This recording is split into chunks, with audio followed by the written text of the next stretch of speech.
Conversations with Svend, offering expert insight and guidance on topics like relating, sex, money, and the benefits of nature for well-being. Conversations with Svend. Welcome. Today is the sixth episode of Conversations with Svend, and I'm very happy today to introduce a young man who's done remarkably well in the area of finance and freeing himself to become financially free at a very young age, and has dedicated an enormous amount of focus and energy at achieving this goal, and is now guiding others in this journey towards financial freedom. I have with me today James Coursier, who's an investor, and he achieved financial freedom at the age of 34, was able to retire. He still works because he's passionate about the subject of money and educating people financially. In his journey, he went from being £34,000 in debt to being a millionaire in approximately 9 years. And I have personally in my life received a lot of guidance around investing in emotional well-being, etc., and I benefit a lot. I am passionate about the subject matter of money myself because it is a very important energy and I find it difficult.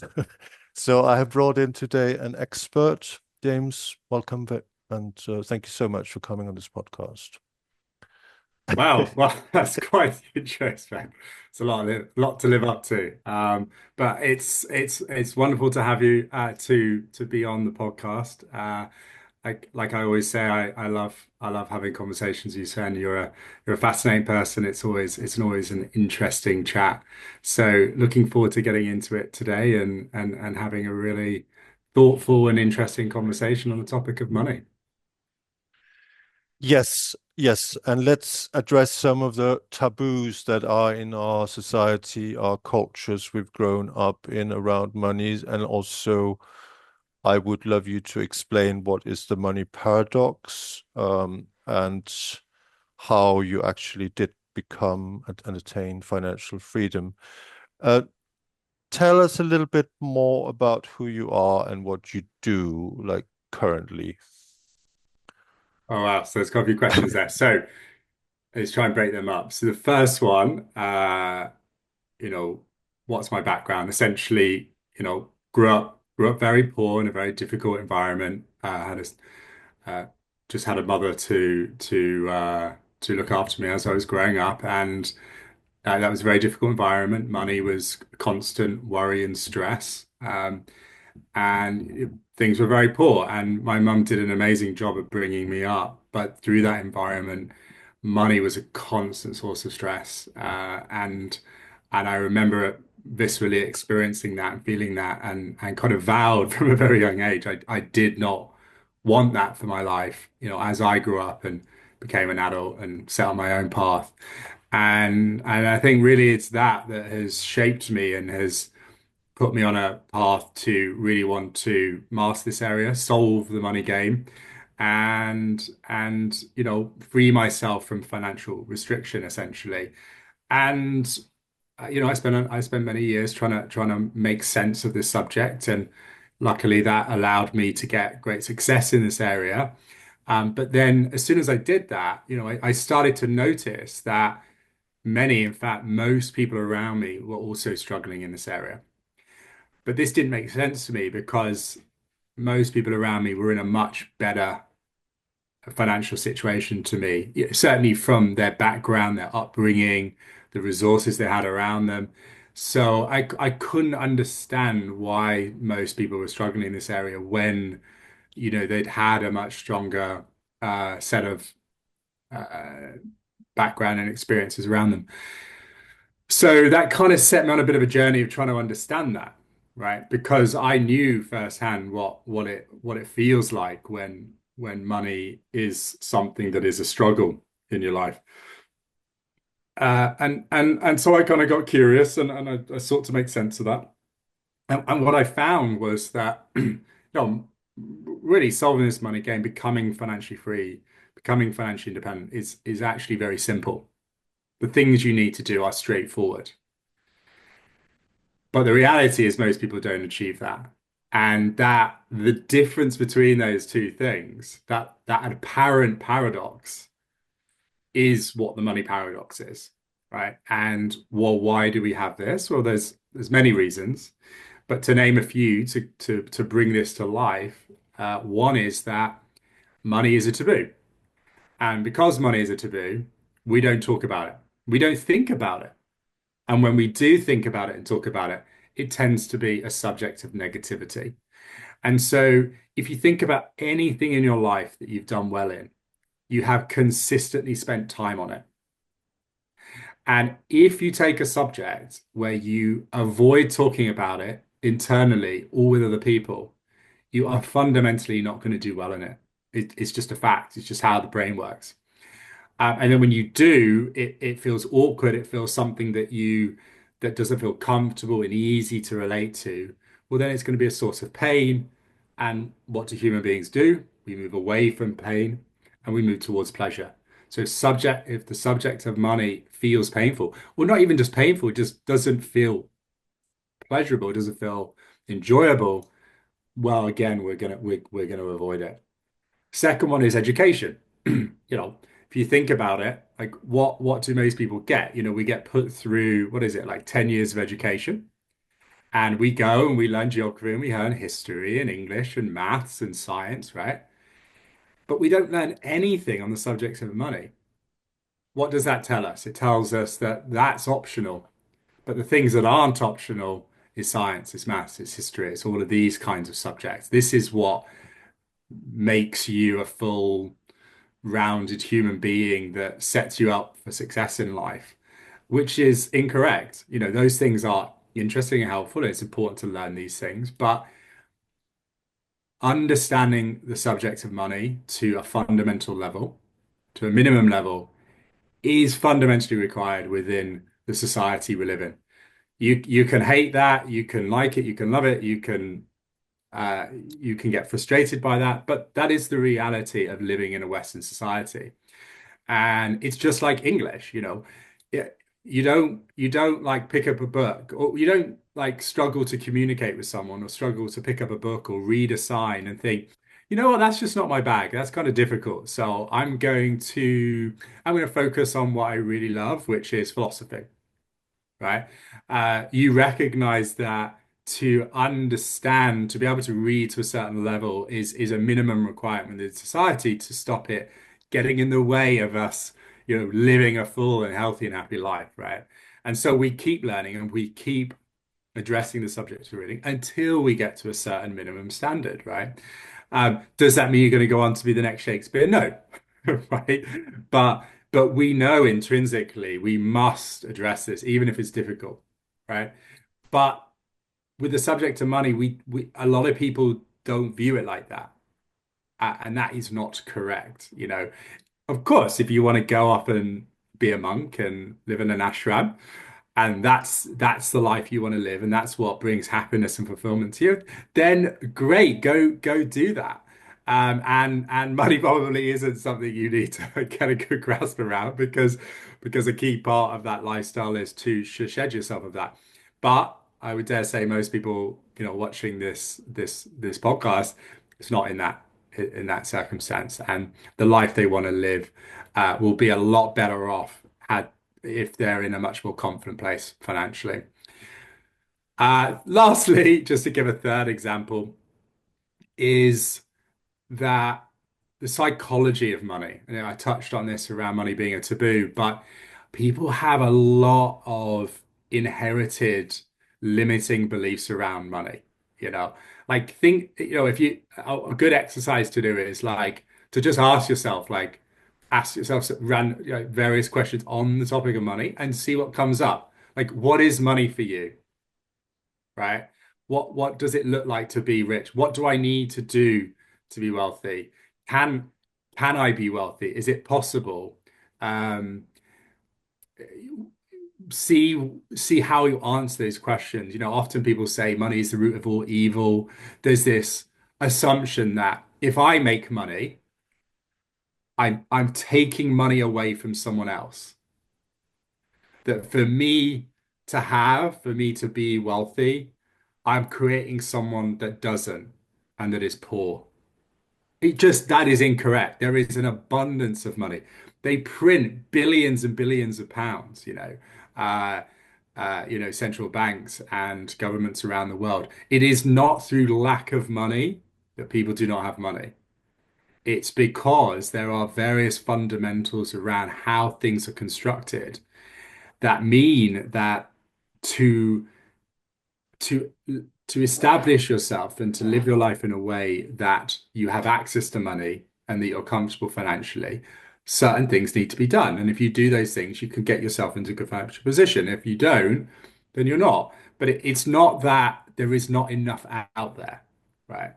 Um, Money is not evil. It's not a bad thing. It's not the money itself that causes the the pain or negativity. It's what's done with it. Now, money is a very powerful thing, right? Because of how important it is within society. If you have it, then there's a lot you can do with it. And if you don't, then there's a lot you can't do. And the problem with that is the awareness of that can can make money feel much, a very big, heavy thing. And it can lead people to do, if you have a lot of money and you're not ethically minded, you can do bad things with that money. But it's not the money that does that. It's it's the attitude of the person and the ethics of that person that is going to drive them to do those things, right? But the best antidote to do that is to put yourself in a stronger financial position so that you aren't so powerless to that. You can create your own strong foundations, and you're not reliant as much on other people and other things to create the life you really want. So I kind of went into quite a bit of detail there, but I'm very passionate about this. Fundamentally, just to try and summarize this, is to be financially free is simple, it's straightforward. To do it though is difficult. It's difficult because there are certain things that exist within our world, how we live, who we are as a person, the human condition, that make doing those simple steps challenging. And one of the most important things to address this is to first understand that. Understand one, what are those simple steps? Two, what are those typical obstacles that prevent people from getting there? And then three, address those and consistently work towards it, essentially. So hopefully that's answered your question. If there's anything I haven't, maybe just if you want to let me know and I can try and talk to that as well. I feel very touched by your explanation. I think it's evident that you're very, very passionate about this, James, and that passion comes through. And um, I would like to just tune into a little bit. Actually, there's so much of what you said that's just so very interesting. I read a book or I listened to an audiobook called, I think it's Lynn Twist, The Soul of Money or something like that. She says there's three fundamental myths about money. One is that there isn't enough. And second is more is better. And third is that that's just the way it is. And there's this idea, like you probably have in your experience as an investor and as a guide to investing, that more isn't necessarily better if you can't handle what you have already. Is that? Yeah. Yeah. Well, so a few things I want to say that. One, awesome that you read that book, right? One of the best things people can do if they want to finally address this subject, right? Be more successful financially, feel more confident in this area, is put time and attention on it. So it is one of the best things you can do. So the more you can have conversations on the subject, the more you can read about it, the more you can spend time reflecting on it, the more times you can watch things about it, the better you're going to do. May not be today or tomorrow, but it will fundamentally shift you towards a much more successful financial future. So that's the first thing I'd say. The second thing is, yeah, great. What you're doing is you're referring to, again, these limiting beliefs, right? And what she's done in that book is she's taken three that she feels are the biggest and she's talked to those. And it's absolutely true, right? The mind is extremely powerful. And I know you know this, Sven. Like what you believe becomes your reality. If you genuinely believe there isn't enough money out there for you to be financially free or financially successful, well, yeah, that is true, and that will become your reality. If you believe that it just is, I drew the rubbish at money gene, right? And that's just how it is, well, it's just what it is. Yeah, then that's the gene you've inherited and that's the life you're going to live, right? But if you know, the questions you ask your brain determines the answers your brain will give you. So if instead of saying, hey, I'm born with this money gene that just kind of is what it is, your brain will go, yeah, and it will reinforce that and it will give you answers to acknowledge that. But if you say, okay, there's certain aspects to understanding money that seems to be more difficult to me than other people. But you know what? This is something I really care about. I know that getting better at this will make my life better. So yeah, I want to spend time and attention on it. It might take me a bit longer than other people, but that's okay. I'm not in a rush. I'm not trying to compete with someone else. I don't need to do it as fast as everyone else in the world. There's always going to be someone that is better than me and worse than me. And but I know this is important to me, so I want to spend time and attention on it. I want to get more confident in it. I want to enjoy this more. I want this not to be such a tough subject for me. But I trust that in time I'm going to get better.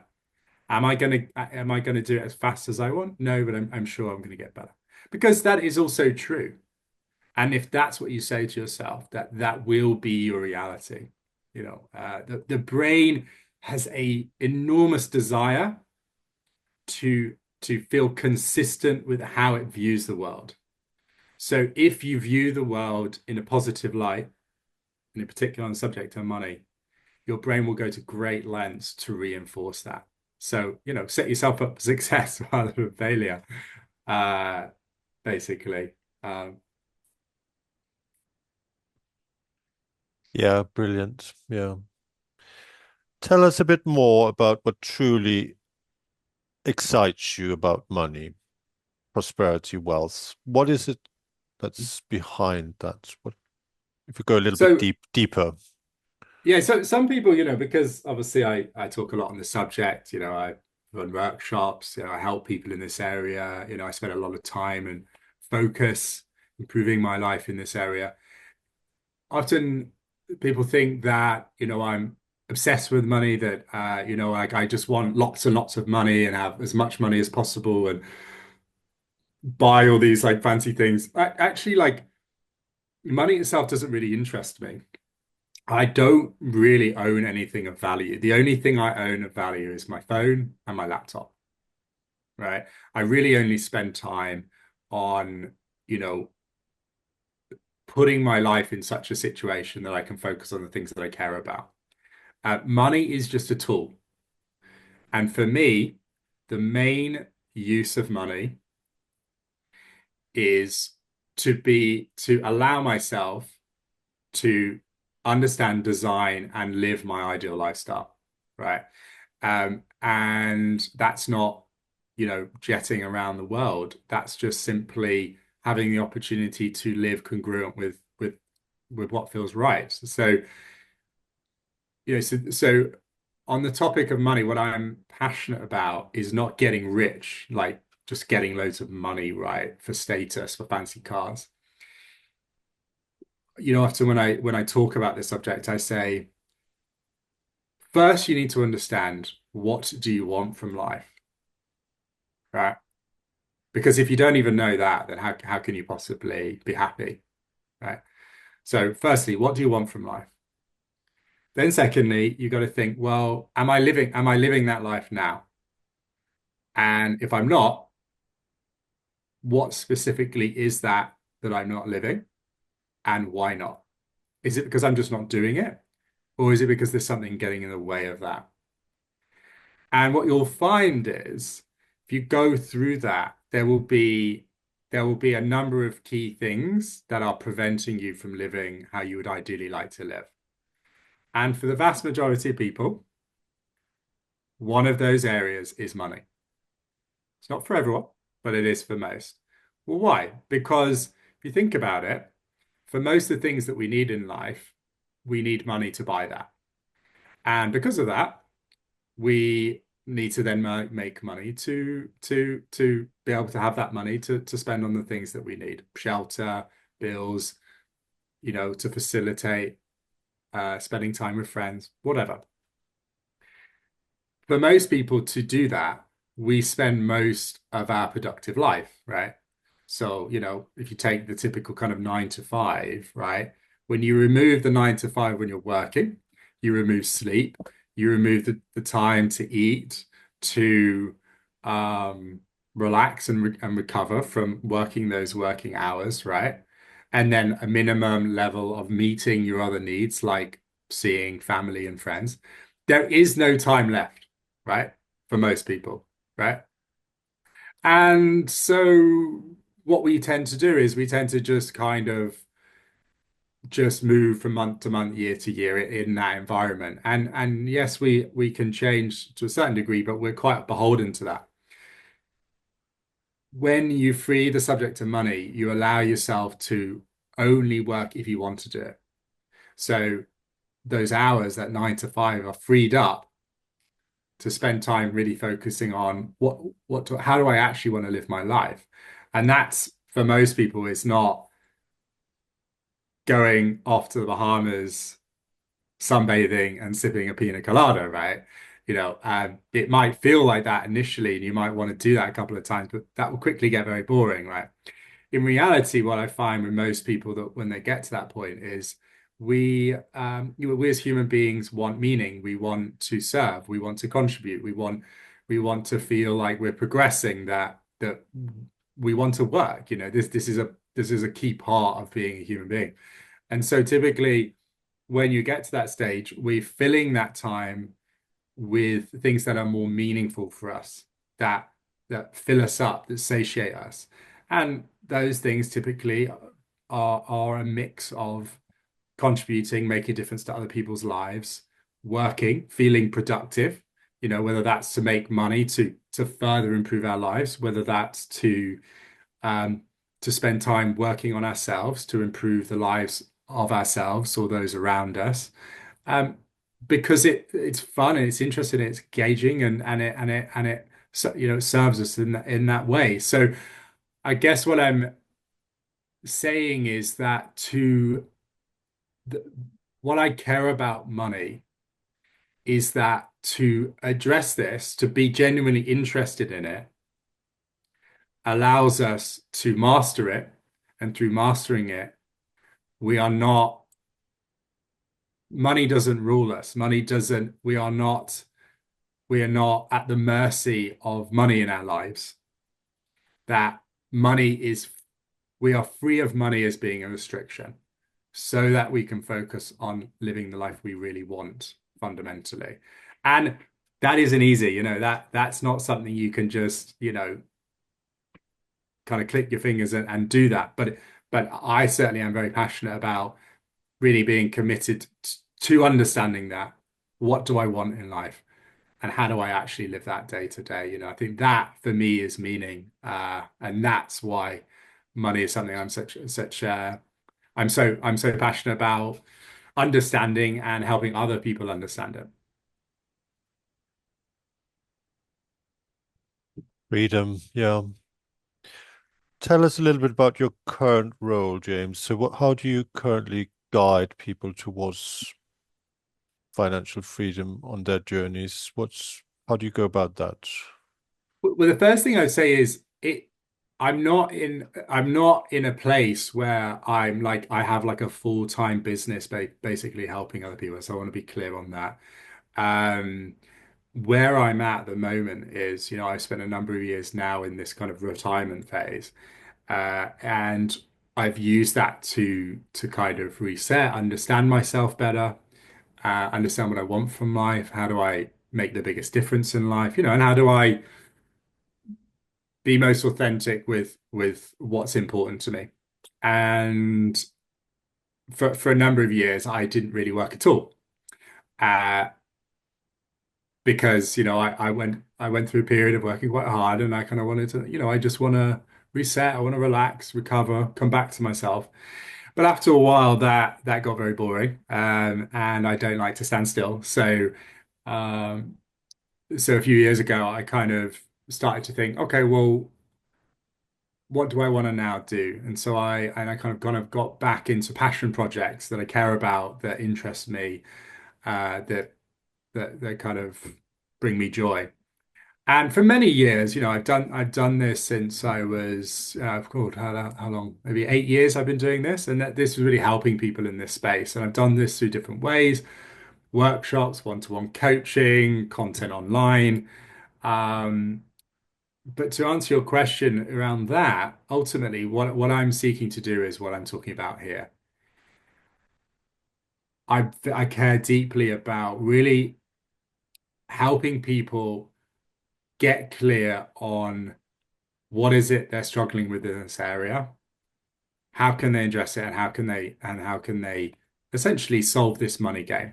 How can they bring financial freedom to their life? How can they design their life such that they can be more congruent with how they want to live their life? And how do they prevent money being an obstacle? And really all of what I talk about, and that's whether that's coaching, whether that's online content, whether that's workshops, whatever it is, it's all still centered around that. It's around, taking someone from where they're at and getting them to where they want to be, which is that money is no longer this negative subject. It's something that they enjoy, that they feel happy about, that this is something that is making their life better, not worse, basically. I can talk briefly around what do you actually need to do, because I don't think we've actually talked about that. And I think that's probably the question a lot of people are thinking in this interview. You're saying all this stuff, you're very passionate about it, you're telling me, yeah, it's simple and there's all these difficulties, but like, yeah, what do you do? Like, so is it helpful? Maybe to talk to that. Yeah, let's get some of your own story of how you did it and how people can conceptually do it. I mean, I'm tuning into the fact that money is a personal thing and money means one thing for one person, another thing for another person. Like some people might be happy with very little, and also I think the concept of financial freedom, if you could explain that, what it actually is, but yeah, please do go into some of the actual steps to take. So, well, you made a really perceptive point, Sven, which is money is a unique experience, right? And what money is to you is is distinct to other people. And because often people will say, "Oh, how did you do it?" And I'll try and explain like what do I think you need to do, and what is generally good practice to solve this money game. But people don't want to hear that. They want to hear like, well, "How did you do it?" And I'll explain that briefly. But the reason I focus more on like what is generally good and what is good for you specifically is because we're in different situations. What we want from life is different, right? You know, in many ways, you won't want to live my life, right? You want to live your own life based on what you care about, right?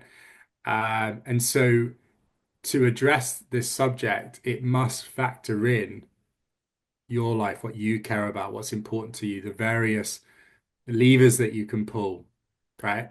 Because one person's going to want to do it as quickly as physically possible and go all in and take maybe bigger risks, work harder at it. Other people, someone else might just want to do it in a more relaxed, at ease way, feels lighter. They're not in a rush, right? And obviously, those two people are going to have a completely different, the strategy that is relevant to those two people is going to be very different, right?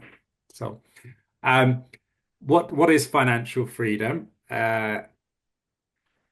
It's a good one because I use different words interchangeably. Financial independence, financial freedom. So let me try to explain these two things because sometimes I use them interchangeably, but they are subtly different. Financial independence means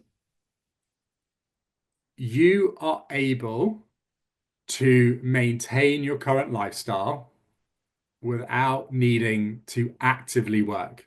You're not having to take an active job. You're not having to go do your 9 to 5, right? It means that you can maintain your cost of living, the money you're spending each month, and that can persist by simply the money that is being made from the money you already have. Okay? Doesn't mean you don't have to work. I mean, it doesn't mean you can't work. It just means you don't need to. Financial freedom is in part that because, but it's subtly different. Financial freedom is to be free from the worries of money, essentially. So, what is freedom? Freedom is the ability to do what you want. So, you think about what you want, and then you go to do that. If money is something that is not getting in the way of that, well, then you're financially free, right? Does this make sense? So, the thing with this is financial independence, financial freedom, in part is practical and specific, and maybe certain numbers can facilitate that and help you get there. But in reality, it's a state of mind, it's a state of feeling, right? And one of the key things I learned on my journey was, I thought I needed to do some complicated formula and work things out and go, right, I need to get to this number. And when I get to this number, I'm financially free, I'm financially independent. And then it's blast off, then it's a new chapter. But what I noticed was uh, things would change. I would start to get to that number and I'd feel like, oh, that's not quite the right number. It needs to be a higher number and this and that. And so things kept changing. And what I noticed was it wasn't really about a number. It was about getting to a certain feeling. And I couldn't truly move to the next phase of my life and until I felt financially free, I felt financially independent. So what that means is, yes, getting specific on, how much money how much your cost of living is and how you would need to invest your money to be able to cover your cost of living and how much money does that need to be in savings. These things are important. I'm not saying it isn't. It's very helpful, but it can't be done just on that basis. There is also an important emotional piece here where you also need to work on the psychology of money within yourself such that you can get to a feeling where you genuinely feel that I'm good. I can now focus on what I care about without worrying about money. And that isn't just about a number in a bank account. Okay. Does that all make sense? It does. It's riveting. Keep going. Okay, great. So I answered the question, what is financial freedom? The last piece is, how did I get there? So, like I said, grew up very poor, and didn't really have any role models around money. I didn't know anyone that was financially successful. So, because of that, I just then looked around me and thought, well, like, how do I become successful? And the thing that society seemed to be saying was get good grades, get a good job, and then you kind of set for life, right? That's what I was hearing at school. So I did that. I got good grades, I went to a good university, and then I applied for some fancy grad scheme. And I ended up working at EY. in one of these big four accountancy firms. And I thought, great, Can you go work just there. can you just explain EY? Because is it what is it actually? So Is it EY was called Ernst& Young, and it's essentially an accountancy firm. So it's the one of the biggest global accountancy firms. And what you'd also call it is really professional services because what they offer is much broader. So they offer like, you know, accounting, they offer like management consulting, they offer like helping people with like complex things in companies and things that, it's fundamentally just offering various services, right, at a high level, right? Um, this day and age, if you work in, in a corporate company, like a lot of the jobs, like if someone answers what they do, it's quite hard to understand often because they could become so niche. But that's a topic for another subject. Suffice to say, I went and I got one of these fancy grad schemes. And when I say grad scheme, that's essentially a training contract. You leave university and they commit to training you for 3 years, um, in exchange for you working hard and helping them. Um, but immediately when I joined that company, I was like, this is so boring. It's so soul destroying. And I was dyslexic and neurodivergent, and there was a lot about this job that just did not vibe with me, and I had to work very hard to be someone I wasn't, and pretend that I was happy when I wasn't, and it was very, very tough. And so I very quickly realized this wasn't the answer. But I felt very stuck. I felt like I kind of had to see this through. I couldn't just leave tomorrow and go do my own thing. I had no role model to that. So I first then started with, well, okay, well, I need to move into something that I actually enjoy and that can give me the skills that will allow me to move into something that I have more control over, that is more like my thing rather than someone else's thing. So I moved into management consulting within EY, because I felt like, well, that's more my skill set and more transferable. Then I did that for a little while, and then I left and I did that independently. So I essentially worked for myself being a management consultant. So management consulting sounds kind of vague, and I guess it is. It's just simply helping management within companies solve problems, right? Like companies are constantly having problems, they're constantly trying to solve them. As a management consultant, you come in, and what they want is them to tell you, hey, I've got this problem. Can you come in and help me with it? Can you help me solve this problem? Or can you identify problems? Can you make my business better? That's basically what I did. So I did that for a few years, and that allowed me to have more control over my time, where I worked, when I worked, who I worked for. I avoided a lot of the politics around work, and that allowed me to, yeah, to be a lot happier. Um, but even then, if I was really honest with myself, whilst that was about as good as I could get while doing a kind of job, to working for money, like if they didn't pay me, I wouldn't do it. Right. So I was like, well, if I'm really true to myself around living my ideal life, well, it doesn't involve turning up and doing this every day.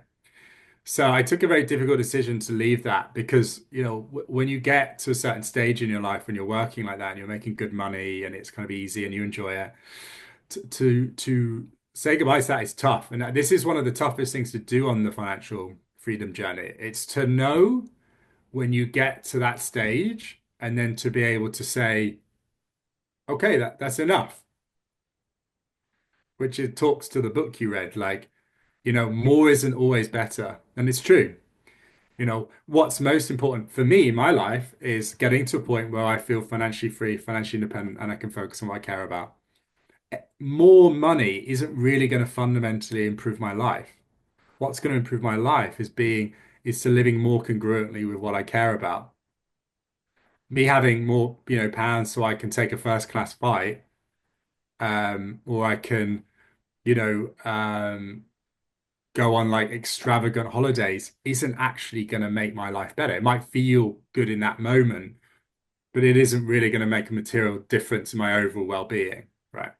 So but how do I do this? Well, the first thing I'd say is I, I took, okay, to try and explain this because it might be hard to see the lessons here. Before I go on my story, what I'm going to first say is to be financially successful, right? To solve the money game, there are three key pillars that you need to address. Okay? Earn, save, invest. It's that simple. Okay? So you need to earn money. Okay? Well, but there's four steps, right? And it goes earn, save, earn, invest. And I'll explain. If you are not making any money, it doesn't matter what you do, it doesn't matter how clever you are, how good you are at saving or investing. You have no money, right? There is no money coming in. Doesn't matter how many times you say, I'm rich, your situation is going to change. So you need to, if you don't have a job, you need to go get some money. You need to earn some money. Okay. Now, once you address that, once you've actually got some money coming in, okay, the second thing is you need to then save. You need to be able to take this money that's coming in and you need to be in control of your finances. You need to have financial discipline so that you've got this money, right? Let's say £1,000 is coming in a month, right? You have the mastery, you have the control, the discipline to say, how do I want to spend this money? Factoring in my short, medium, and long-term goals. Okay. So I want to spend this money, I want to feel good now, but also I've got these things that I care about in the future. And part of that is saying, okay, well, I want to save this portion of the money so that the medium and long term aspirations of my life are also acknowledged, not just the short term. So it's the awareness and foresight to make those decisions and then follow through on them consistently. That is the save piece. Okay. Because it doesn't matter how much money you earn, if you are not in control of your finances, it is like having a bucket with holes in. You are never going to fill that bucket up by pouring more water in. And even if you completely drench it and just through sheer force of nature, it's going to fill up because these holes are only so big, you cannot sustain that just constant drenching in the bucket and it will just ultimately wash away anyway. So the saving is to fill those holes up so that as you are saving and you're pouring water into your bucket, it is filling and it is creating a stronger and stronger financial position for you. Okay. Once you're able to do that and you're control of your finances and you're able to say, I want to save this, and then you're able to actually follow through on that, you need to earn again. And the reason I say that is because it doesn't matter how good you are at saving, how many Starbucks you don't spend every day. You're not going to become financially free that way, right? If you're only earning £1,000 a month and you don't go to Starbucks, right? You might be financially secure. You might build up a little savings pot that will protect you if you get ill or you lose your job, but you aren't going to create that financial abundance to fully address this subject. So it's really important that you go back and look at the subject of earning and think, how do I earn in a more effective way? How can I earn serious money? And what that number is different to different people depending on your own circumstances. But what I'm really saying is don't just go, well, this is my job, this is just what I do, this is and that's just it. Like I, I'm a teacher and this is just what they pay teachers. I can't make more money. Like that's just factually incorrect. I'm just challenging that. That is a limiting belief. Doesn't matter what you do, what your skill sets are, you will always make more money. It just comes down to what you care about. So if you're a teacher, you can go work in a different country. You can work for a different school. You can work privately. You can work for yourself as a private tutor or a private teacher, right? You can move profession. You can change to another industry. You can still honor the things you care about. You can still help children just in a different way that makes you more money. But fundamentally, it's really important that you're able to earn on a bigger scale. Once you're able to do that, what you've got is you've got a bucket with no holes in, and you're now starting to pour water in at a faster rate, right? And then very quickly you're going to start to save a lot more money. The final piece is investing. And what this means is once you're able to consistently save considerable amounts of money, you can take that money, invest it in a certain way where you're making a return, a good return, and that return is at a level where the money that you have is producing you money. And that money that is being produced is in excess of what you need to live the life you want to live. That, in essence, is how you solve the money game. Very straightforward, not easy to do in practice for the various reasons we talked about. So let's go back to my story to try and now bring it to that life. What did I do? I first acknowledged that this is an area that I'm struggling in, my family is struggling in. So what do I need to do? I need to first understand how do I address this. So I educated myself. So I first learned and learned and learned to understand like, what do I need to do to address this? How do I need to change my psychology? What strategies do I need to follow? What tactics do I need to follow? What is it that I care about? What's important to me? What goals and objectives do I need to set on this subject? How do I then follow through on that? How do I achieve that? This is what I did. So I spent a long time studying the subject to be able to do that. Once I did that, I then said, okay, well, all right, some key things I need to do, which I've just outlined. The first thing is I need to get a job. I need to start making some money, which is what I did. I then need to be consistent with my saving. And so from a very young age, as soon as I started earning money, I was very consistent with how I saved. I didn't go crazy. I made sure I still had a great life. I was living in London at the time and I wasn't earning that much money. It was pretty meager. And living in London is very expensive. And I was like, well, I'm never going to get there if I just don't save any money, no matter how hard it might feel. So what I did was I worked extremely hard to create a bit of space there between what I was earning and what I was spending. And what I realized was actually most of the things that I care about that bring enjoyment and fulfillment to my life don't actually cost money. Spending time with friends doesn't cost any money, right? Going and seeing the world and experiencing the world doesn't cost money, right? So what tends to cost the money is the things we do to facilitate that. So in my example in London, what I noticed was where most people spend money is rent, taxis, drinks out, meals out.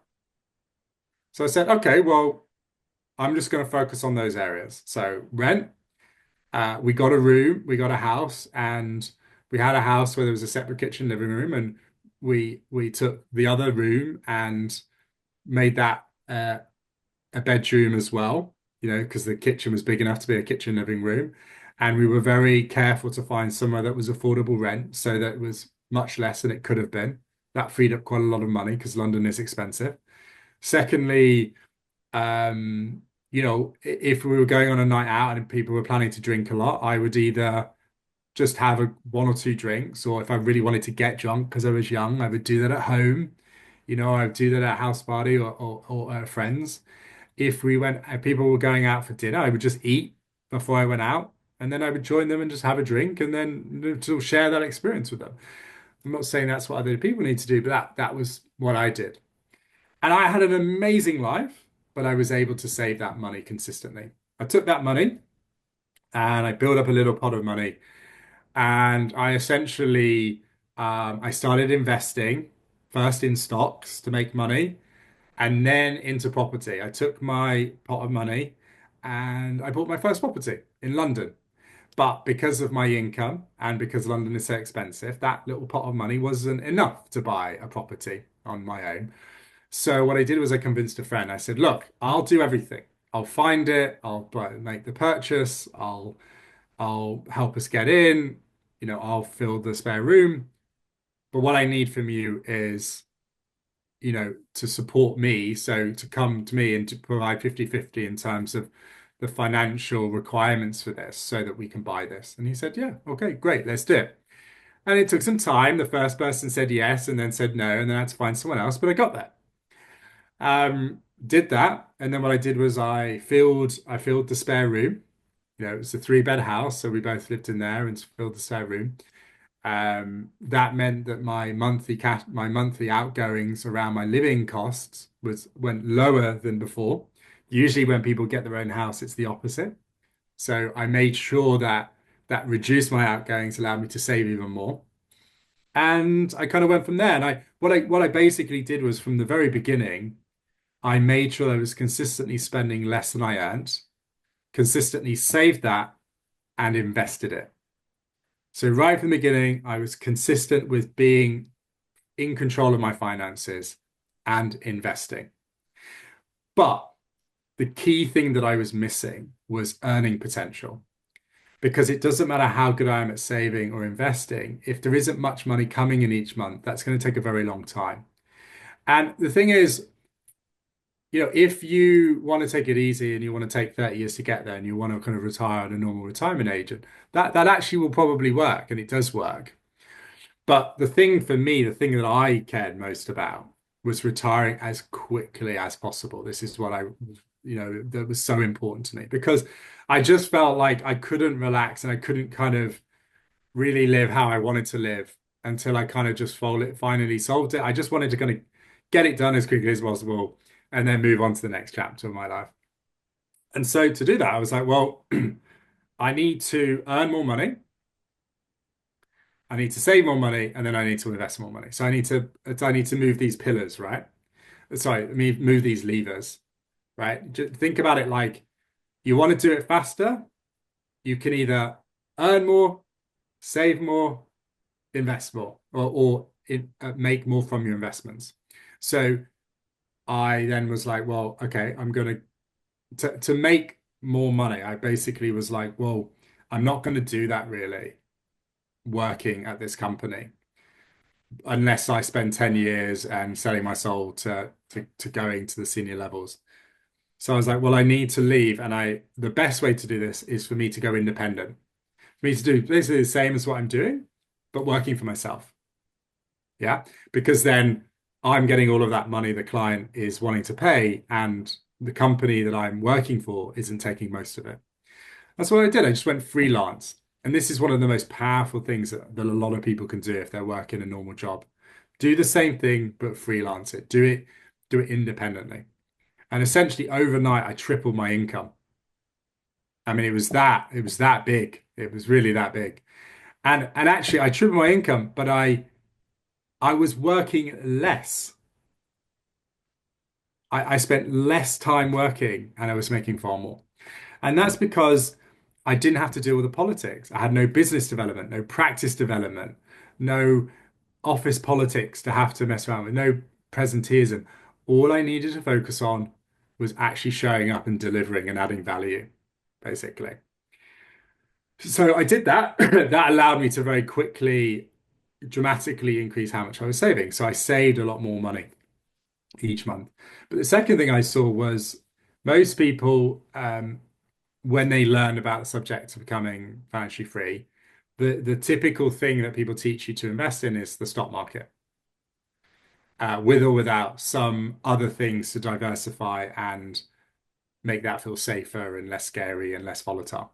So, a couple of complex words there. Diversify just simply means instead of just investing in one thing, you invest in other things as well. That reduces the overall risk. So if you invest in one thing and it goes up and down, your whole money goes up and down. If you invest in different things and they go up and down in different ways, then the overall curve of your money is less up and down. It's more smooth. This is what diversification is. And what was the other word I said that was complex? Um, I didn't catch it actually, Oh, honestly. what was the word? Okay, well, doesn't matter then. If you don't remember and I don't remember, then if it comes up, I'll say. But Well, thank essentially, Sorry? thank you very much for acknowledging that it might be for people in general. It's good to explain in yeah, but yeah. Yeah, so I'm doing my best to keep up, and it's wonderful. So just keep going. okay, great. So I wanna say something on this subject, because I always do my best if I say a word that some people aren't going to necessarily know to try and explain it, and try and avoid using them in the first place. But I would say, like, for a lot of people, these words feel very scary, and it's one of the reasons they just can't connect to the subject and just want to walk away. These are just words. And the reason people in this space use these words is just simply so they can explain themselves more easily. So, whereas something could be said in 15 words, one word allows, that one word can prevent them from saying the 15 words. Just as, like, in the topics we're very passionate about and we are an expert in and we know a lot about, we're inevitably going to use more complex words because it's just an easier way to navigate the subject, right? So if you hear words like that, like, just that doesn't mean the subject is really complicated. And just because you don't know the word doesn't mean you can't understand the subject. The fundamentals of personal finance is very simple. Okay. And so it's just about getting access to information and education that allows you to learn it in the way that feels easy and pleasurable to you. And it's okay if a word doesn't make sense. So I just wanted to say that because I think this is one of the people in this subject often use very complicated words and make it sound complex and really difficult. And that isn't the case. And I'll tell you the main reasons why that's not the case. One is people use complex words because the people talking about it usually are very passionate about it and nerd out on it. And so they like to talk about the things that are complex because that's what's most interesting to them because they're at that level. You're not. You don't need to be at that level. You don't need to be a master at it to be successful at it. Pareto's law, 80/20. 80% of what you want can be achieved, 80% of what is possible can be achieved by 20% of what is known on the subject. You only need to understand the 20% to get the 80%, right? And then secondly, it's in the interest of a lot of these people to make it sound complicated so you feel they need you. So don't fall for that. It is very straightforward. Just if someone is making you feel like it's difficult and complex and therefore you need them, that is a great indication that that person is not going to serve you. You want to find someone that empowers you and makes you feel that you can understand it and they're just supporting you understanding. Where were we? I th I think it's very brilliant. I love the way you're explaining the difference between simplicity and it's not necessarily easy. It's simple, but it's not easy. I love Right. that. I love how you are offering various, you practice the gift of restraint and you've explained so many things, but basically what I feel is that what I'm kind of it's like it feels like it's a journey of awakening, really, of finding out what is important to you, and then kind of as we were in this pre talks, that the matrix kind of came up, and it feels a bit like that. So, can you explain a little bit about this journey? What were the kind of things you had to confront in your own psyche as you're beginning to become more empowered in these areas? Then what kind of difficulties came up? And um, I must admit, you're keeping it extremely simple, but my mind goes into all these filmic scenarios, and I'm kind of thinking of the hero's journey, and you're in this process, and but I one thing I do kind of absolutely love, and why I feel that I can trust that you're an expert is that you're actually, I can feel you've done it. I can feel it's something you've done yourself. And because you can actually explain it so simply, I trust that you're an expert. Well, that's very kind of you to say, and I that is very thoughtful of you to say. I appreciate it. Thank you for receiving that. Um, um, okay, what to say to what you just said? I think firstly, because I think it's important I finish how I did it, because I think if I don't, then some people watching might think, well, you didn't finish that, and there's an ambiguity there. So essentially, I I basically was able to consistently save, was investing. I then went uh, freelance to triple my income. I then was able to save considerably more. I then saved consistently a lot of money and then put that into investments. I thought stock market was the answer, with some investing in other things to make it more stable. But I then very quickly realized that to do that reliably, to retire reliably that way, you need a very long period of time, because the problem with the stock market is it's very volatile, up and down.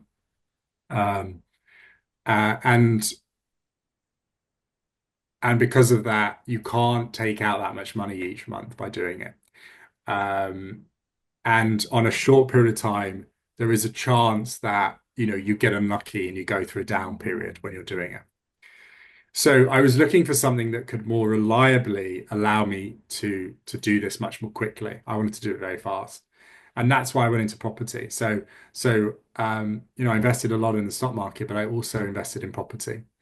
And the key thing with property is that it allows you to produce a more consistent, reliable source of income.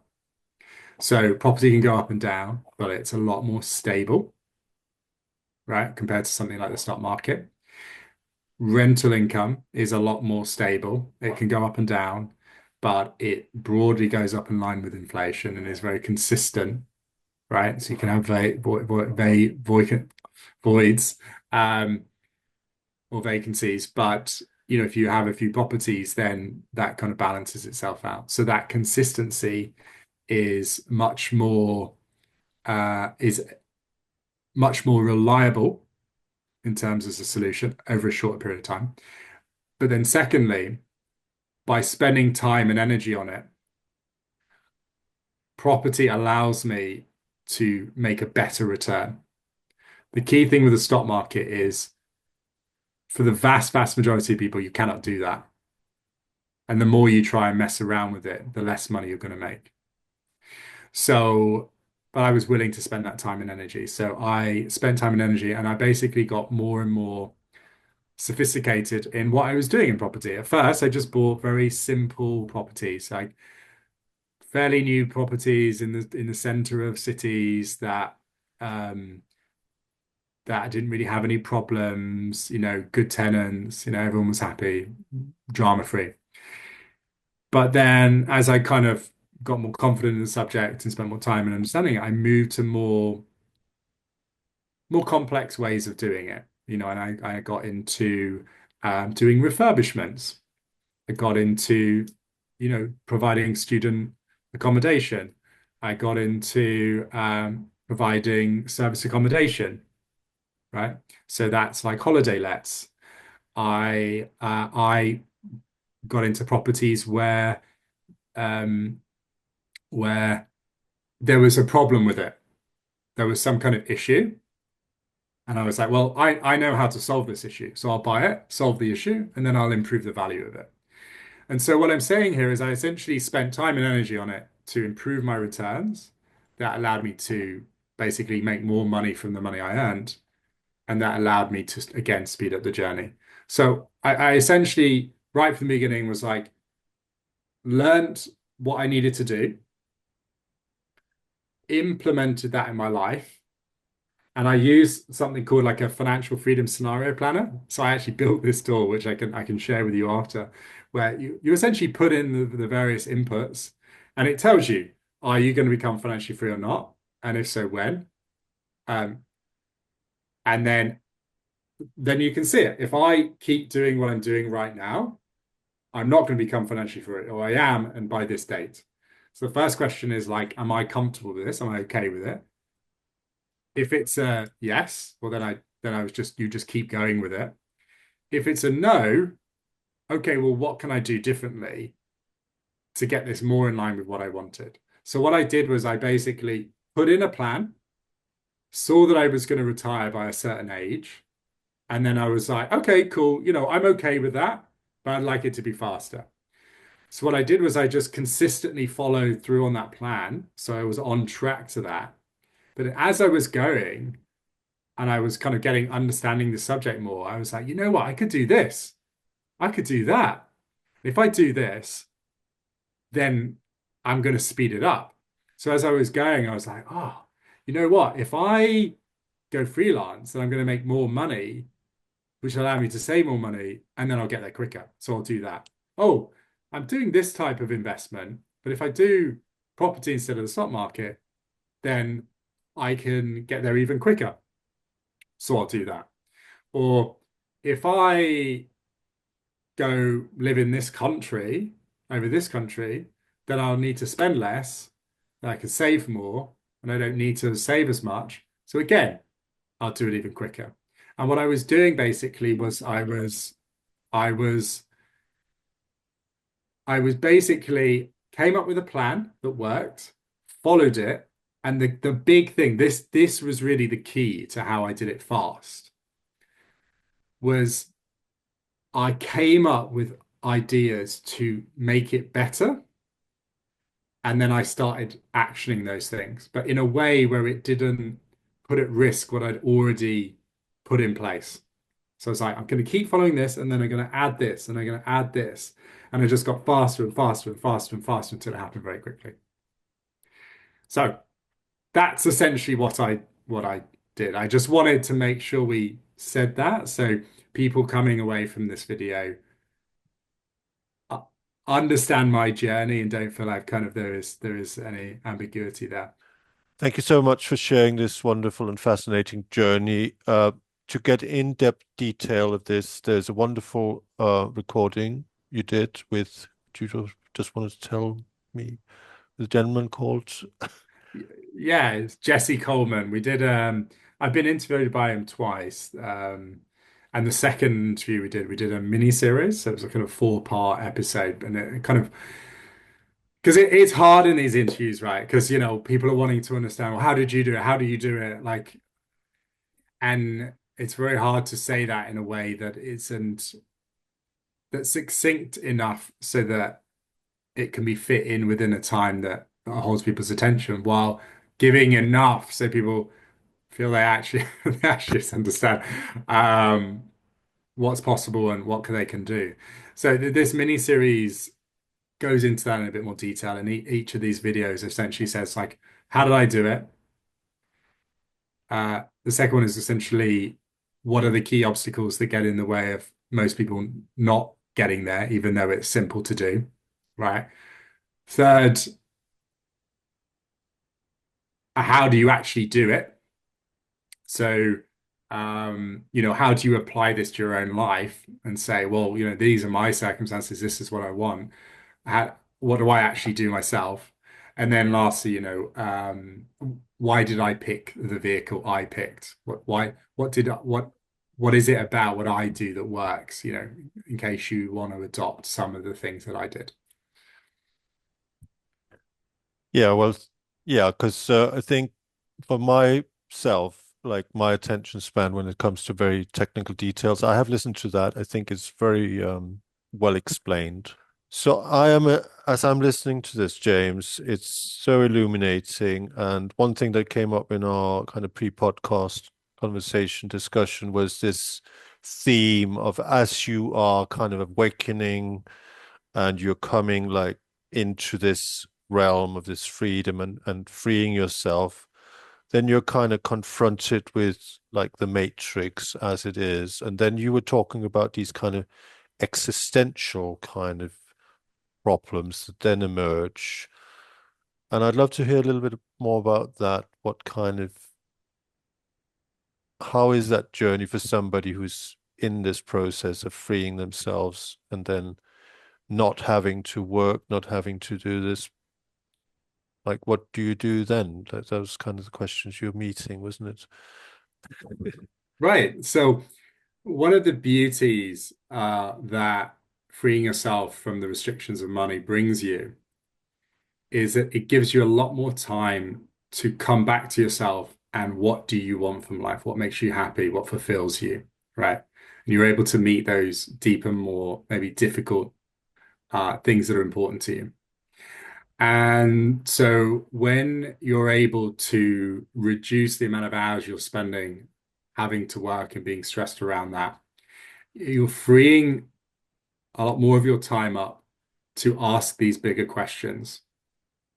What's the point of life? What do I want from life? What do I want my life to be like? What do I want my life to be about? What meaning do I want to bring to this life? What impact do I want to bring?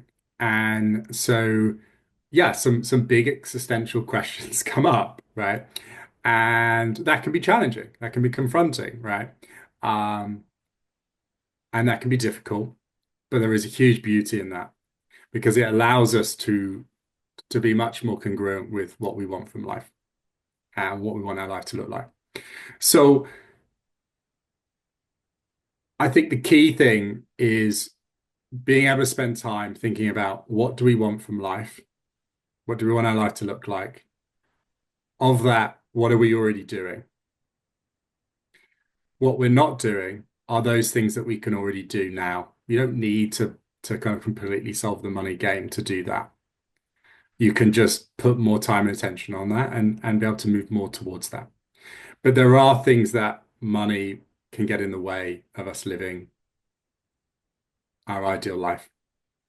And so the more we're able to remove that as a restriction, the more we can be more in line with that.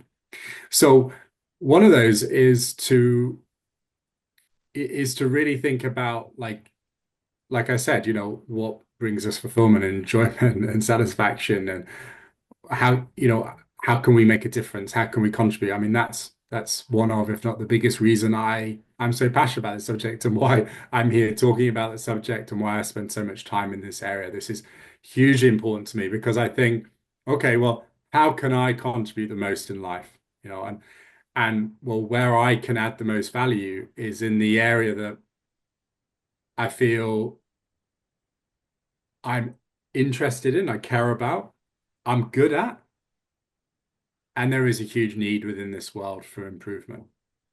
And that topic, that subject is going to vary from person to person. So for you, clearly, you having these conversations, bringing these types of conversations to the world to help other people level up and improve their lives and have more interesting and thoughtful conversations with themselves and other people is a really another great example of that.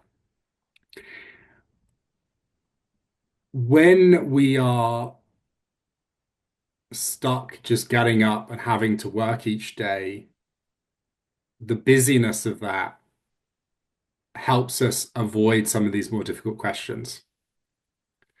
And that works for many people, but it doesn't fully solve what we really want from life.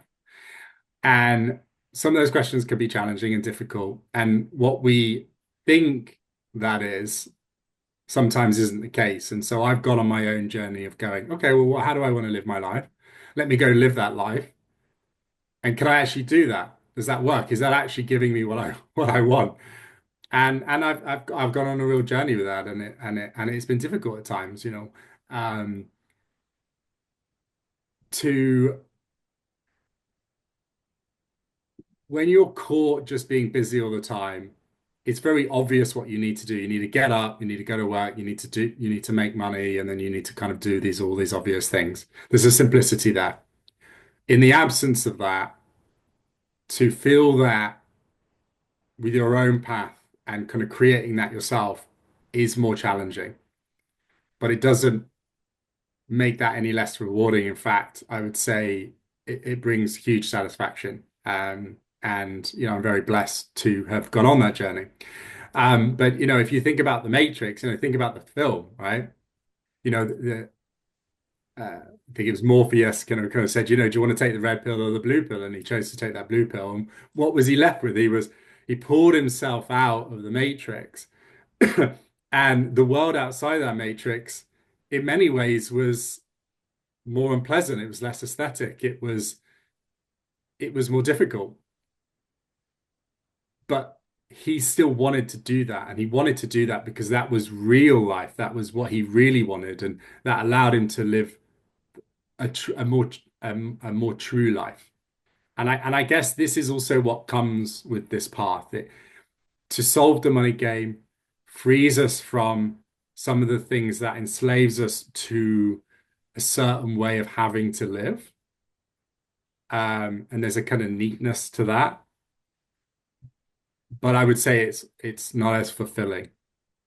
And that's not just the case with money, it's the case with other things when it comes to relationships, comes to um, doing something that is meaningful rather than just ticking a box.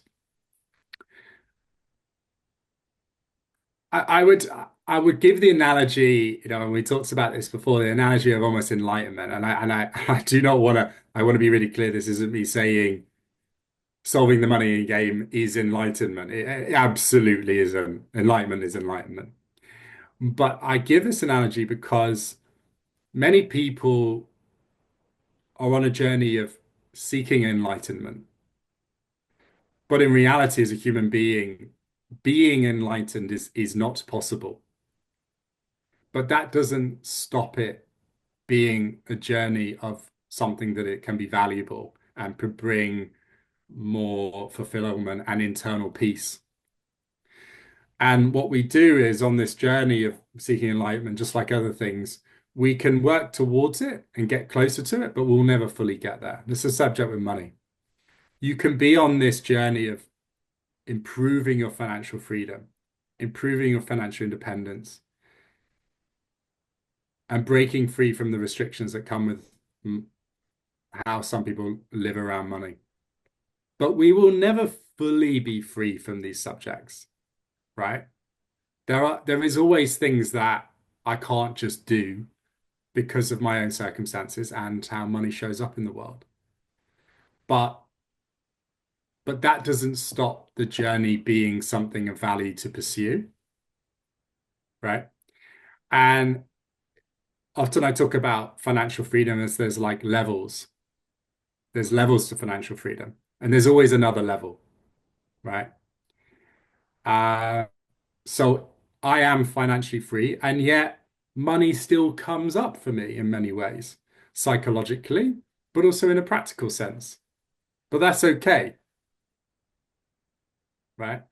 So bringing this to the people that may be watching this, you might be watching this and thinking, I'm struggling and I've got all of these frustrations and difficulties maybe in this area, and I'm not maybe where I want to be.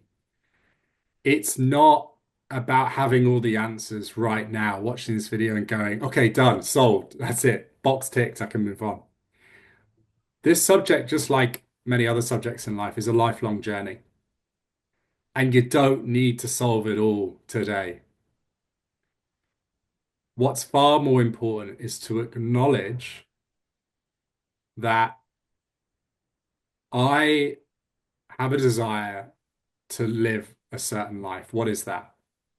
How do I achieve that? How do I increasingly move closer towards that?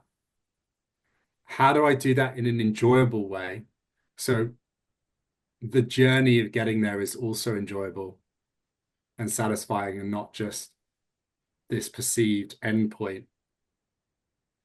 And what is that next step? Right? Not just I'm here, I just need to get there and then it's done. What is that next step for me? And for each person, that's going to vary, right? We're all in our own unique circumstances. But the value is in recognizing this is an important area, owning that, getting clearer about what it is I need to do to improve this subject, and then just taking those next steps. Some of those examples are: one, if I'm not clear about what I want for my life, I need to understand that. Because without understanding that and how that connects to money, I'm not going to get pulled towards this. It will just be a dream. It will just be a nice to have. If I'm clear on what I want from life, what I need to put in place to get there, and I can tangibly see that improving the area of money in my life will improve my ability to live the life I actually want to live, your brain is a lot more likely to support you in getting there because it can see, if I improve this area, my life will be better and therefore it's worthwhile. So that's the first thing. Getting clear around that and resonating with that. From a practical sense, well, how do I actually improve this subject of money? There's a few things you can do. One, spend more time on the subject. Spend time researching it, understanding, learning this area. Spend more time having conversations on the subject. So if you're not talking to people about the subject of money, you must change that. You must start having honest, vulnerable conversations on the subject. And that can be really difficult for people because it can feel really uncomfortable. But it is super important. So start having conversations with friends, family members if you can. But you've got to be quite careful about who you have that conversation with. It needs to be with people that is actually going to serve you, that it's going to actually improve the situation. If you have that conversation with someone and it's a negative conversation, you're just absorbing uh, their own negative perceptions and it's going to bring you down, well, that isn't going to serve you, right? So it's not just about having those conversations, it's about thinking, who can I have those conversations with where this is going to really help? So who can I have conversations with? They can have powerful, positive, empowering conversation. I can be vulnerable and honest. And doing it in a way that's enjoyable, right? Some of the things you can talk about is just being honest. Like, people get really uncomfortable talking about numbers. So being able to create a safe space where you can say, like, this is how much I'm earning. How much are you earning? This is my financial situation. I'm in this much debt or I have this much savings. What about you? What challenges have you experienced? What difficulties have you had? What things have gone well for you? And also being able to do that yourself. Hey, like, these things have gone really well for me, but these things have also been difficult. What are your thoughts on that? What comes up for you? And being able to have a thoughtful, interesting conversation around it is extremely powerful to do that.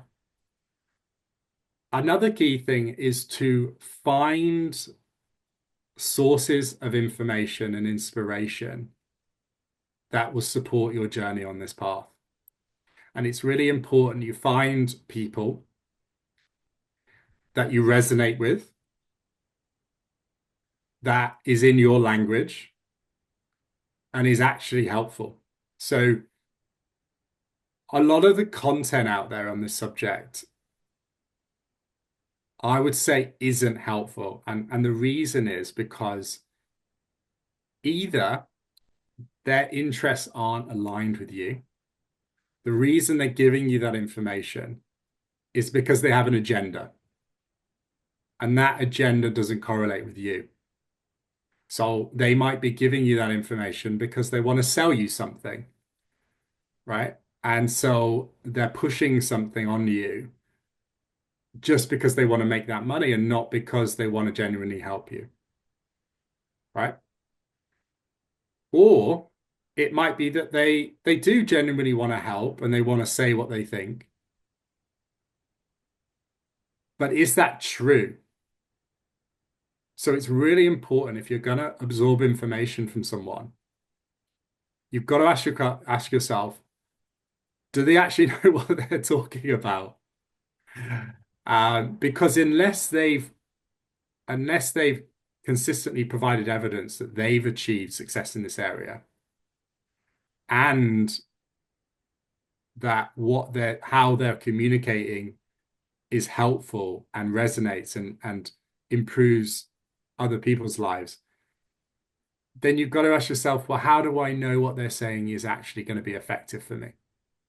Right? A lot of the content out there is successful because they're very good at people wanting to watch it. So it's more from the perspective of entertainment. It feels enjoyable to watch, therefore you watch it, therefore more people watch it, and then it looks, just because lots of people have watched a video or a lot of people talk about something, doesn't necessarily mean it's helpful. It just means a lot of people have watched it. So I think it's important that you're careful about where you take information from, and you ask yourself, do I believe this person is an authority on this subject? And do I think this person's interests are aligned with me? If it's a yes to those questions, then then you can be safe to be comfortable that what that person is saying is going to be helpful. Okay. Um, a good analogy is, I would say most people have a view around health and fitness, but many of those people, I would say, aren't an authority in that space. Just because you're having a conversation in the pub with someone and they've got a view on what is healthy to eat or what's good to how to exercise, doesn't mean that what they're saying is actually helpful. So unless that person is, but if that person is genuinely clearly healthy and fit, well, that would be a good indicator that what they're saying actually works. Okay. Um, what else to say? There are there are good, really helpful resources out there. So there are certain books that resonated with me and typically resonate with a lot of people and are very effective at radically changing your perspective in this area. A couple of books that I often talk about that are good starting points is The Richest Man in Babylon. It's a very, very old book and it's timeless. And it's just like you read it and you just think, wow, I mean, this was written like decades and decades ago, and it is still so true. And it's just the way he explains it is just very inspirational. It's just like, wow, I mean, it really is that simple. If someone telling me this decades and decades ago, uh, yeah, so finding something that inspires you that really wants you to really do well in this. The second one is Rich Dad, Poor Dad. Um, Now, I would say that the person who is attributed to this book, um, I'm personally not a massive fan on. So I would caution people in consuming his other content. But that book itself is has is often cited as being a very transformational book to inspire people on this journey. So I would suggest those two books. But it doesn't need to be those books. It would just be read books, watch videos, read stuff online, talk to people, and look for things that inspire you and get you excited by the subject. Because when you change how you relate to the subject of money from something that is painful to pleasurable, that's half the battle. Because once you enjoy the subject, you are naturally going to spend time on it and understand it and learn about it because it's going to be an enjoyable subject, right?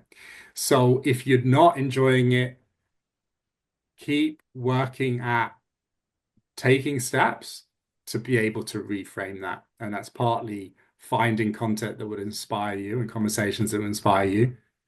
And also spending time really understanding your own psychology to be able to change that so that it becomes something that is enjoyable.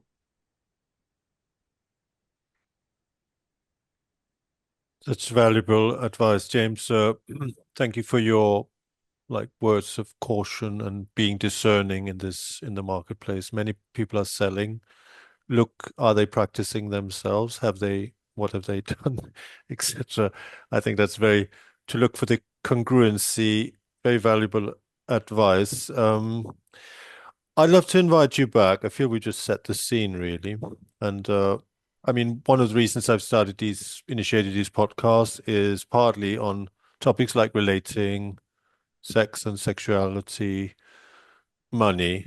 I feel my education has been so lacking, and I have done something to catch up. And one of the things I'm doing here is seeking out experts in the field to guide, and I feel that you definitely are.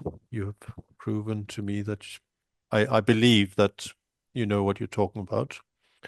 If people are more curious, and I'm not entirely sure how much you're offering, but if people want to find you, and how do they best, and what do you actually offer at the moment, like for people? Sure. So, I mean, I've got quite a bit of content out there. I've got a YouTube channel that there's about 100 videos on. So, if you just search for James Coursier or the Money Paradox, you'll find it on YouTube.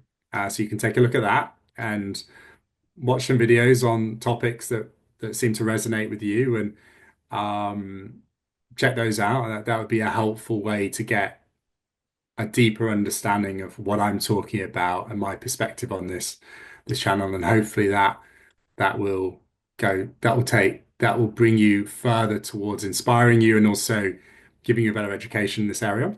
Um, I've also got a website which is themoneyparadox.net, which there's some free resources on there that you can use. We talked about this financial freedom scenario planner that allows you to input certain information and will show you whether you would become financially free within your lifetime, and if so, what age. And it allows you to change those figures to see how you can improve that. And there's some other tools on there to manage your own spending, to kind of keep track of your wealth, because you know what we focus on, we improve. What we track, we improve. It's super important.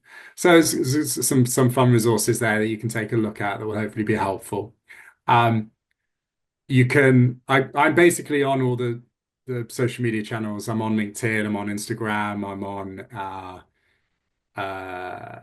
YouTube, Spotify. All my videos are on Spotify. You can feel free to consume that content however you would like. Feel free to reach out to me as well. I do coaching one to one. So, if that's something of interest, they want something more uh, personal and direct, I'm happy to have a conversation with someone as to how that would look. But that isn't something you need to do. There's plenty of content out there from me and from other people that you can take advantage of fully for free. So I think the most important thing is just recognizing this is something that is of value, in learning to enjoy this subject, and then going down a path of improving that. And that's whether that's through my content, other people, or working with me or other people. The key is that we're living more in line with what we want, essentially. Absolutely beautiful, James. Thank you so much. I really appreciate your time, and I'm sure that a lot of people will be inspired by this conversation. My next podcast will be with Elijah Parker from the Gene Keys, and then I have another nature talk, deep dive conversation coming, or deep dive nature talks as we branded it. You've already given so much. I mean, this interview is absolutely jam-packed with information. But if somebody, you've kind of already touched on it, but like if somebody is really kind of like in their personal money history have so many failures and so much kind of many problems around money, what is one good way of reframing that? And what would you say if somebody's really struggling in this area to kind of, what is one action that somebody can kind of determine and then take in the next week or so? It's like you've already given so many valuable insights, but what would you say if that's we leave something to leave people with now? Okay. First thing is, see it for what it is, not worse than it is. It, you might be in a really difficult financial situation and it might feel really painful and hopeless and impossible to address, right? But I would say, firstly, don't don't just look at it like, oh, the world's ending, it's all awful, right? Because if you view it that way, you're just going to reinforce that belief, and that will be your reality forever. And that's not what you want. So first step, see it for what it actually is. Okay. There would have been difficult things that have gone on in your life and difficult things in your situation, but there are also positive things outside of money and also within money. So see it for what it is. Don't exaggerate the negatives. Secondly, see it better than it is. Start to build a vision that is better than what you're currently in. Because, like anything in life, you can improve it. If you spend time and attention on it, you will improve your situation, even if that might feel small at first. But you must start to build this vision that you can improve it. Because once you start to do that, you'll start to bring hope and optimism and an inspiration and a drive and a willingness to want to improve. Okay. Stop comparing yourself to other people. We're all on our own journey. You'll always find someone that is in a better situation than you, and you'll always find someone that's in a worse situation than you. But they're not living your life, only you are. So acknowledge you're not where you want to be financially. Then acknowledge that you want to improve it and start to take steps. You start to take steps to think about the subject, spend time on it, learn from people, be inspired, and you start to, in small ways, improve your situation. It will improve. It may still not be where you want it to be. It may still feel painful, but it will be better. Okay. That journey is exponential. So at first, these changes are going to feel small. It's going to feel hard. And it's not going to feel like you're really getting anywhere. But trust that in time, through consistent action, it will improve and it will start to compound and it will start to grow quicker and quicker. And very quickly, this area will start to get better. But you don't need to try and, eat the mountain, right? If you look at your situation and then you think about where you ideally want to be and it just feels so far away, like if you try to solve the whole thing at once, it's going to feel impossible. And then if your mind thinks it's impossible, you're just not going to do anything. So let that go. Obviously, have a vision of where you want things to be, but just focus on the here and now and those small steps. It might be just starting to have conversations with people. It might be finding, it, it might be having finding sources of content that inspire you and educate you so you can start to understand this subject better. Or it might be just starting to create a bit of space between what you're earning and what you're spending. Starting to feel more empowered by how you're managing your money, feeling more in control of that. It could be small things, but just focus on those next steps and trust that in time that will build to a much better place. Thank you so much, James. I feel richer by the conversation, so thank you.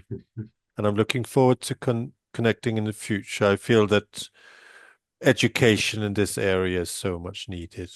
I feel empowered. So thank you so much. You're more than welcome. It's always a pleasure having a conversation with you, Sven, and I very much look forward to speaking with you in the future. Conversations with Svend, brought to you from a neurodiverse projector viewpoint.